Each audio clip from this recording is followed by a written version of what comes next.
उसके नाम से आमीन। ऐ हमारे अजीज बचाने वाले, तो हमारे खातर शरीक के रास्ते पर करने हो गया है, हम आज शरीक मुसीबतों पर ध्यान करने के लिए जमा हो गए। इन मुसीबतें उठाकर हमारा दरवाजा बन गया, ताकि हम भी तेरी तरह मुसीबतों में शरीक होकर तेरे जलाल तक पहुँच सकें। हमें सफर में अपना प्यार याद दिला और गुनाह से नफरत हमारे दिलों में पैदा कर। हम तेरी मदद करते हैं कि तेरे दुखों और सीधी मौत की खातिर हमारे भाइयों को जो इलाक़ को सहते हैं रियायत और रहमत से।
जब दोपहर के करीब था तो सारी जमीन पर अंधेरा छा गया और यीशु ने बड़ी आवाज से चिल्लाकर कहा, ऐ बाप, मैं अपनी रूह तेरे हाथों में सौंपता हूं।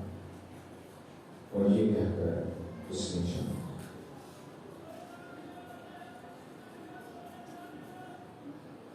अजीज बचाने वाले, तो हमारे बदले और सारी दुनिया के बदले अपनी जान कुर्बान करता है। हमारे प्रभु के सिवा बहिश्त का दरवाजा बंद था, बल्कि हमेशा का दुख दोज़ख में हमारे लिए तैयार है। लेकिन वो हमारे गुनाहों का बोझ उठाकर सबों का सामने होकर हमारे बदले का फला हुआ। हम तेरे बेहद शुक्रगुजार हैं। ऐ खुदा, आप तो हम बिल्कुल तेरा ही माल हो गए और बाकी जिंदगी तेरी फिक्र में सरल रहेंगे।